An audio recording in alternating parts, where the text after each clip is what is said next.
নিরাপত্তার বেড়াজাল ডিঙিয়ে প্রায় ছুটে গিয়েছিলেন মুখ্যমন্ত্রী মমতা বন্দ্যোপাধ্যায়ের গাড়ির কাছে। হাত বাড়িয়ে মমতাকে বাদামি রঙের খামে কিছু দাবি লিখে এগিয়ে দিয়েছিলেন তৃণমূলের এক কাউন্সিলর, কিন্তু মুখ্যমন্ত্রী সেটা হাতে নেননি।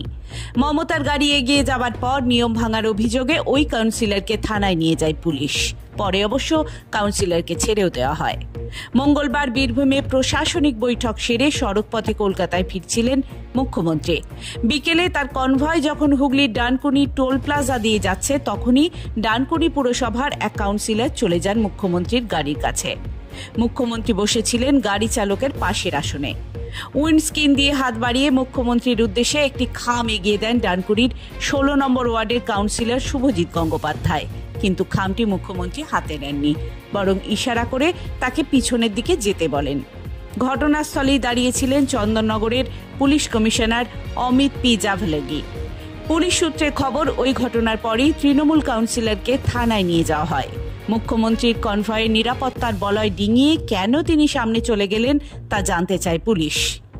পরে অবশ্য ছাড়া পেয়ে কাউন্সিলর বলেন, তাদের এখানে একটি আন্ডারপাসের দাবি লিখে মুখ্যমন্ত্রীর কাছে দিতে গিয়েছিলেন তিনি, কিন্তু মুখ্যমন্ত্রীর গাড়িতে তিনি দিতে পারেননি। পিছনের কনভয়ে তিনি চিঠিটি দিয়ে দিয়েছেন। কাউন্সিলর আরও বলেন, তিনি মুখ্যমন্ত্রীর নিরাপত্তা বলয় ভাঙার জন্য খুবই দুঃখিত।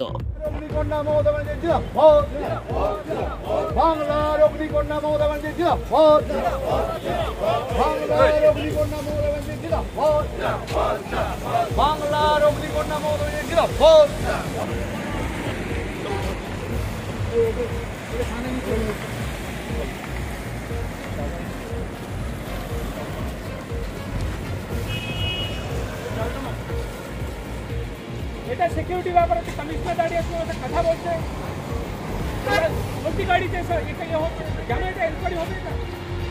হ্যাঁ, ম্যাডামের সিকিউরিটি জন্য তোমার চিঠি ইম্পর্টেন্ট আছে, ওটা মুখ বন্ধ हो रहा है। ম্যাডামের সিকিউরিটি তোমার চিঠি ইম্পর্টেন্ট আছে। আজকে আপনাকে দেখা গেল মুখ্যমন্ত্রীকে কিছু একটা চিঠি বা কিছু দেওয়ার জন্য আপনি গিয়েছিলেন। সিএম সিকিউরিটির প্রবলেমের কারণে আপনাকে আটক করা হলো, থানায় নিয়ে যাওয়া হলো। কি ছিল ঘটনাটা, কি হয়েছিল? না, এটা এরকম কোনো ঘটনা ঘটেনি। তো সিএম সিকিউরিটি এরকম কোনো ঘটনা ঘটেনি। কোথাও ভুল হচ্ছে।